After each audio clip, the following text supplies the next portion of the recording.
உண்மையிலேயே இந்த தொழிலாளர்கள் யாரும் போல எங்கள் சங்கத்தில் இருக்கிறாங்க எல்லா ஒப்பந்த தொழிலாளர்களும் நம்ம சங்கத்தில் தான் இருக்கிறாங்க. இங்கேருந்து எந்த தொழிலாளியும் போகல. அப்போ யார் இந்த தொழிலாளி போகலை அப்படின்னு சொன்னால் யார் போனாங்களோ, யார் பேர் கெட்டு போனது, யார் போர்டுக்கு தான் பேர் கெட்டு போச்சு. பொதுமக்கள் மத்தியில் நம்ம தொழிலாளருடைய பேர் தான் கெட்டு போகுது. அதுக்கு நடவடிக்கை எடுக்கிறது தமிழக அரசும் இந்த நிர்வாகமும் அதுக்கான நடவடிக்கையை வந்து கண்டிப்பாக எடுக்கணும். ஏன்னா யார் வந்து போலித்தனமாக சிஎம்டபிள்யூஎஸ்பி தொழிலாளர்கள் என்ற போர்வேல போகிறாங்க அப்படின்ற ஒரு விஷயம் வருது அப்படின்னு சொன்னால் கண்டிப்பாக இந்த நிர்வாகம் வந்து நடவடிக்கை எடுக்கும். என்னங்க நடக்குது நம்ம நாட்டில்? சவுக்கு சங்கர் திருடனாகவே இருந்துட்டு போகுது. அவர் பிஜேபியில் காசு வாங்குறாரு, ஏடிஎம்கேவோட கூட்டணி வச்சுருக்காரு. இது எல்லாமே நமக்கும் தெரிந்த உண்மைகள் தான். ஆனால் நம்ம வீட்டுக்குள்ளே நுழைஞ்ச அந்த திருடன், யோ உன் வீட்டில் இருக்கக்கூடிய கேஸ் லீக் ஆகுதியா, அது இன்னும் கொஞ்சம் நேரத்தில் வெடித்து சிதறப்போதியா, ஒட்டுமொத்த வீடுமே போயிடும் அப்படின்னு அந்த திருடன் சொல்கிறான்னா அதை காது கொடுத்து கேட்டு உஷாராக இருக்க வேண்டியது நம்ம வேலை தானே.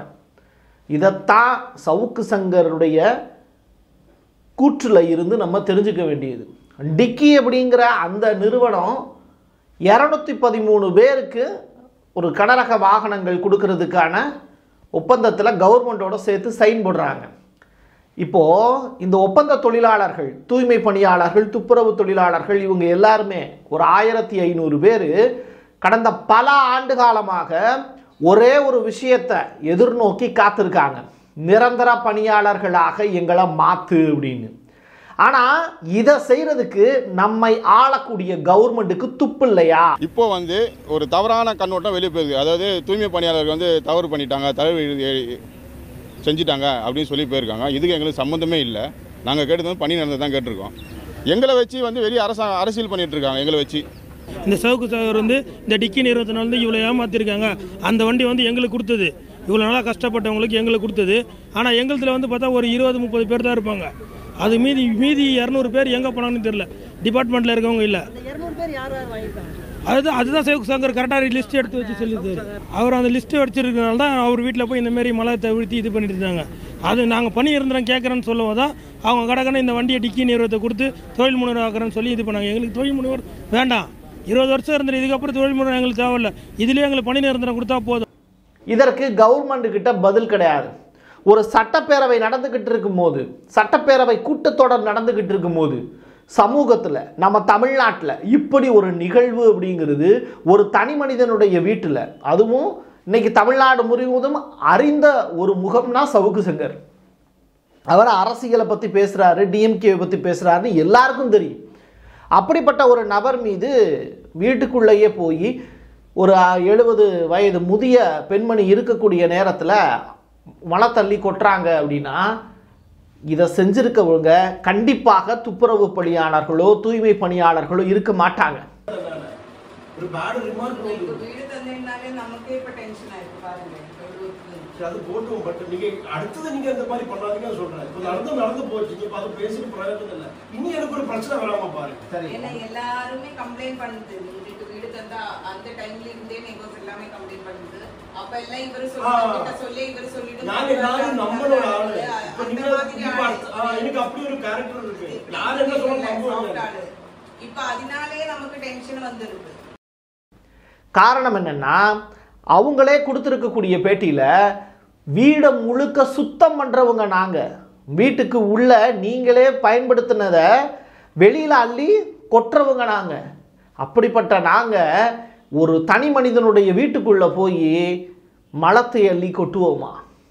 எங்களுடைய தொழிலை அசிங்கப்படுத்தக்கூடிய செயலை கல்பிரட் யாரோ செஞ்சுருக்காங்க அப்படிங்கிறத தான் அவங்க சொல்கிறாங்க. அவங்க கொடுத்துருக்கக்கூடிய பேட்டி தான் இன்றைக்கி இந்த விஷயத்தை பேச வச்சுருக்கு. சவுக்கு சங்கருடைய வீட்டில் போய் மலம் கொட்டினது அப்படிங்கிறது கண்டிக்கப்பட வேண்டியது. சவுக்கு சங்கர் டிஎம்கேவை ஒரு பீரியடில் வாழ்த்து பேசினார். சவுக்கு சங்கர் அடுத்த பீரியடில் டிஎம்கேவை கொண்டு போய் ஆட்சி பீடத்தில் உட்கார வச்சதற்கு பிறகு அவர் முழு நேர பத்திரிகையாளராக இந்த கவர்மெண்ட் என்ன தப்பு செஞ்சுக்கிட்டு இருக்கு அப்படிங்கிறத தெளிவாக சொல்லிக்கிட்டு இருந்தார். தமிழ்நாட்டில் வேற எவனாவது பத்திரிகைக்காரன் இன்னைக்கு இருக்கக்கூடிய டிஎம்கேவை பற்றியோ டிஎம்கேவினுடைய நெகட்டிவ் பற்றியோ பேசுகிறதுக்கோ ப்ரூஃப் வச்சுக்கிட்டு கையில் வச்சுக்கிட்டு அதை தைரியமாக பேசுகிறதுக்கோ கட்ஸ் இருக்கான்னு கேட்டால் யாருக்குமே கிடையாது. அப்படி சோர்ஸ் இருக்கக்கூடிய ஒரு மனுஷன் இன்னைக்கு தமிழ்நாடு மக்கள் அறிய வேண்டிய செய்திகள் எல்லாத்தையும் வெளியில் எடுத்து சொல்கிறாருன்னா அந்த செய்தியை காது கொடுத்து கேட்கலாம்ல. அப்போ அந்த செய்தியில் இருக்கக்கூடிய உண்மைத்தன்மை என்ன அப்படிங்கிறத தெரிஞ்சு அதை வடிகட்டி ஃபில்டர் பண்ணி மக்கள் அவங்க ஒரு விஷயத்தை முடிவு செய்யலாம்ல.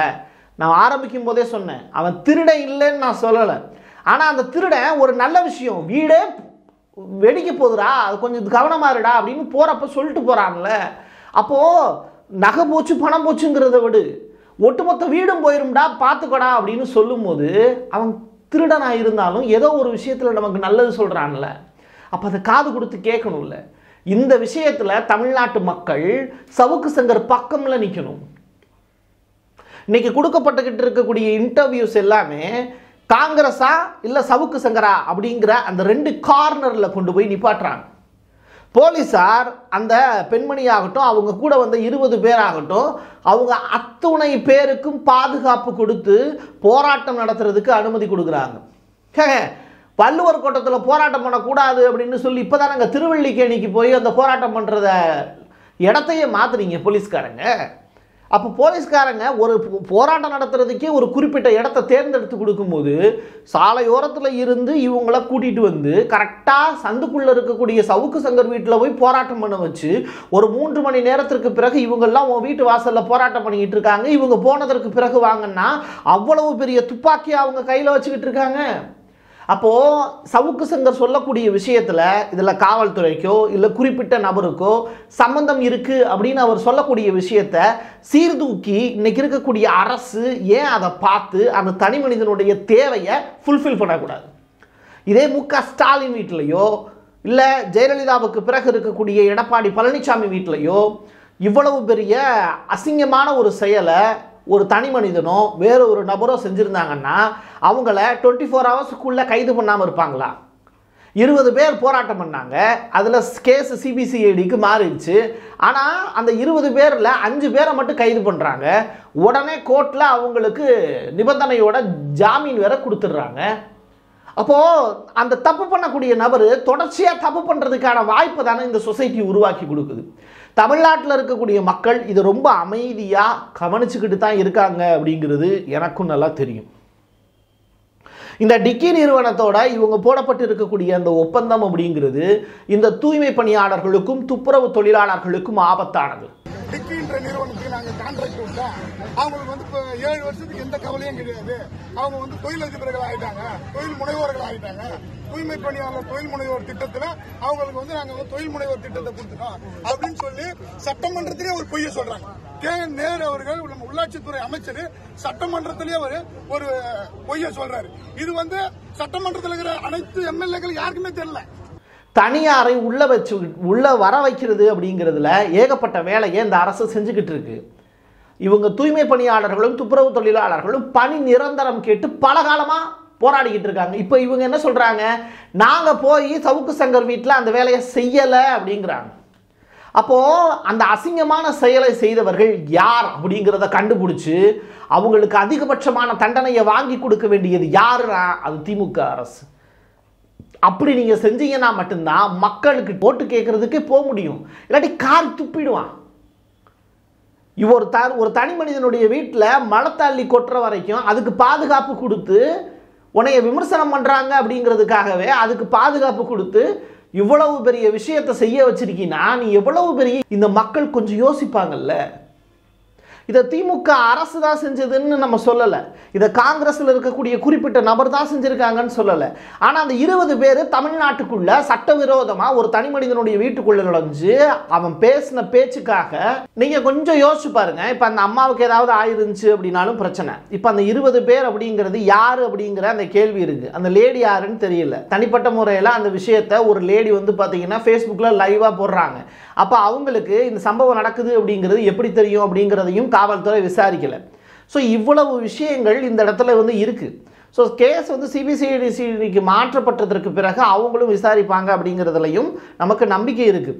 ஆனால் தமிழ்நாட்டில் இவ்வளவு பெரிய சட்ட ஒழுங்கு சீர்கேடு அப்படிங்கிறது ஒரு பத்திரிகையாளனாக கடந்த 15 ஆண்டுகளாக பணியாற்றி இருக்கக்கூடிய எனக்கு இது ரொம்ப ஷாக்கான விஷயம்தான்.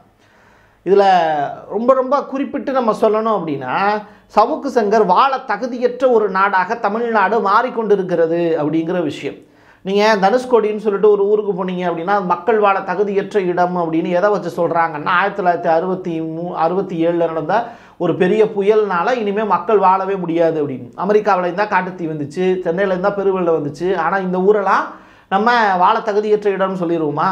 ஆனால் தனுஷ்கோடி மக்கள் வாழ தகுதியற்றம்னு சென்ட்ரல் கவர்மெண்ட் கொடுத்துருக்காங்க. ஏன் அப்படின்னா அவன்லாம் மீனவன், அவனெல்லாம் கேட்குறதுக்கு நாதி இல்லை. அதே மாதிரி தான் இன்றைக்கி சவுக்கு சங்கரை இவ்வளவு தூரம் டார்ச்சர் பண்ணுறாங்க அப்படின்னா ஒருத்தன் கூட வீடு கொடுக்க மாட்டான். நீங்கள் கொஞ்சம் யோசிச்சு பாருங்கள். நீங்கள் வாழக்கூடிய இதே சொசைட்டியில் அவர் வந்து காசு வாங்குறாரு, காசு வாங்கலை, அவர் பிழைப்புக்காக வேற ஒரு கட்சியோடு சேர்ந்துருக்காரு, புகழுக்காக வேற ஒரு கட்சியில் வந்து ஐக்கியமாகணும்னு நினைக்கிறாரு. இதெல்லாம் விடுங்க. ஆனால் அவர் சொல்லக்கூடிய விஷயத்தில் உண்மை இருக்கா இல்லையா?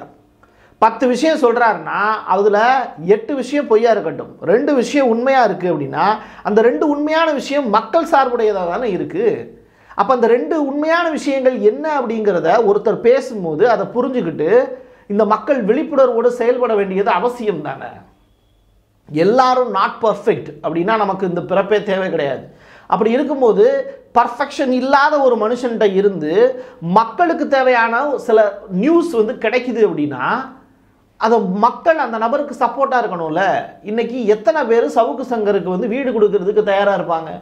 அவருடைய வீடு ஏதோ ஒரு கிராமத்தில் போய் இருக்குது அப்படின்னா எளிமையாக அவரை வச்சு என்னன்னாலும் செஞ்சுருவாங்களே. அப்போ இவ்வளவு பெரிய சம்பவங்கள் நடக்கிறது இதே தமிழ்நாட்டில் அப்படிங்கும்போது வெட்கி தலை குனிய வேண்டிய நிலை தான் இருக்குது.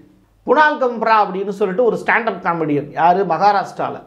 அப்போது ஏக்நாத் ஷிண்டேவை பற்றி அவர் ஒரு துரோகி அப்படின்னும், அது மட்டும் இல்லை அவருடைய பர்சனல் லைஃப், அவருடைய அப்பாவுக்கே ஒரு பிறக்கலை அப்படிங்கிற மாதிரியான விஷயங்களெல்லாம் மையப்படுத்தி அவர் பேர் ஸ்டாண்டப் காமெடியனா. காமெடியன் அப்படிங்கிற பேரில் ஒரு மிகப்பெரிய அரசியல்வாதியை அவருடைய தனிப்பட்ட விஷயத்தை பற்றி பேசி சம்மந்தம் இல்லாமல் பொய் சொல்லினவர் தான் ஒரு நபர், இந்த குணால் கம்ப்ரா அப்படின்னு. அவரை வந்து இந்த ஏக்நாத் ஷிண்டே கட்சியை சேர்ந்தவங்க முழுக்க டார்கெட் பண்ணி அவரை வந்து உயிரோடு விட மாட்டோம் அப்படின்லாம் சொல்லியிருந்தாங்க. பர்சனலாக அவங்கள அட்டாக் பண்ணுறக்கூடிய வேலையை அவர் செஞ்சதுனால இந்த விஷயத்த சொல்லியிருந்தாங்க. அதற்கு பிறகும் கூட அவருக்கு அந்த மாநிலத்தினுடைய காவல்துறை பாதுகாப்பு கொடுத்தது. அதற்கு பிறகு அவர் மன்னிப்பு கேட்டார். அதற்கு பிறகு இப்போ அந்த ப்ராப்ளம் ஷார்ட் அவுட் ஆயிடுச்சு. பட் சவுக்குங்கிற விஷயத்தை பொறுத்தளவில் அப்படி இல்லை. இங்கே ஒரு வண்டி போயிட்டுருக்கு, அவன் பேசுகிறது பிடிக்கல அப்படிங்கிறதுக்காக அவன் மேலே வந்து கல்லை விட்டு எறிவீங்களா நீங்கள்? அப்படின்னா இன்றைக்கி இருக்கக்கூடிய அரசியல்வாதிகள், அரசியல் கட்சி தலைவர்கள் எவ்வளவோ பொய்யான வாக்குறுதியை கொடுத்துட்டுல இன்றைக்கி ஆட்சி பீடத்தில் உட்காந்துருக்காங்க. அப்போ அவங்க மேலெல்லாம் நீங்கள் கல்லெறிஞ்சிருவீங்களா? அப்போ எவ்வளவு கேள்விகள் இருக்குது. அப்போ இங்கே வந்திருக்கிறவங்க சமூகத்திற்கு விரோதமான செயல்களை செய்தவர்கள், மக்களில் ஒருத்தவங்க கிடையாது. பொறுக்கிங்க, 50 பேர் வந்தவங்க பூரா பொறுக்கிங்க. அப்போ அந்த பொறுக்கிங்க வந்து பார்த்தீங்கன்னா ஒரு வயதான அம்மா முன்னாடி கெட்ட வார்த்தை பேசுகிறாங்க. ஒரு வயதான அம்மா முன்னாடி தன்னுடைய மகனுக்கே ஃபோன் பண்ணி அவ்வளவு தூரம் டார்ச்சர் பண்ணக்கூடிய அளவுக்கான வார்த்தைகளை பதிவு செய்கிறாங்க. இது எல்லாமே இதே தமிழ் சமூகம் பார்த்துக்கிட்டு அமைதியாக இருக்குது அப்படின்னா இது எங்கே போய் நிற்க போகுது? அவர் சொன்னது உண்மைதான். திமுகவினுடைய முடிவுரை சவுக்கு சங்கருடைய வீட்டினுடைய தாக்குதலில் இருந்து ஆரம்பிக்குது அப்படின்னு. இன்றைக்கி நானும் சொல்கிறேன், திமுகவுக்கு ஏற்பட்ட மிகப்பெரிய களங்கம் தான் இது. திமுகவுக்கு அரசுக்கு விடுக்கப்பட்ட மிகப்பெரிய சவால் தான் இது. சட்டம் ஒழுங்குக்கு விடுக்கப்பட்ட மிகப்பெரிய சவால் தான் இது. தூய்மை பணியாளர்களும் துப்புரவு பணியாளர்களும் எங்களுக்கும் அந்த ஈவெண்ட்டுக்கு எந்த சம்மந்தமுமே இல்லை, போனவங்க எங்களுடைய பேரை சொல்லிட்டு போயிருக்காங்க அப்படின்னு சொல்கிறாங்கன்னா அந்த 20 பேரும் 25 பேரும் குற்றவாளிகள் தானே. அவங்களுக்கு ஏன் போலீஸார் இன்ன வரைக்கும் மாவு கட்டு போடல? தலைவாழை இலை போட்டு நீங்கள் ரோட்டில் வந்து சிவப்பு கம்பளை வரவேற்பெல்லாம் கொடுத்து போராட்டம் பண்ணுறதுக்கு அனுமதி கொடுத்து அந்த வீட்டுக்கு சொந்தக்காரனை வீட்டுக்குள்ளேயே விட மாட்டீங்களே, வீட்டில் குடியிருக்கிறவனே வீட்டுக்குள்ளே விட மாட்டீங்களே. நாத்தத்திலேயே 70 வயது அந்த லேடி வந்து எவ்வளவு நேரம் அந்த மலம் கலந்த நீரை வந்து வீட்டுக்குள்ளே வச்சுக்கிட்டு எம்புட்டு நேரம் வாழ்ந்துருப்பாங்க? அசிங்கமாக இல்லை இந்த தமிழக அரசுக்கு? ஷேம் ஆன் யூ அப்படிங்கிற வார்த்தையை சொல்லி தான் முடிக்க வேண்டியது இருக்குது. என் கையெழுத்து என் மக்களுக்கானது உறவுகளே. மீண்டும் ஒரு பதிவில் சந்திக்கலாம். நன்றி, வணக்கம்.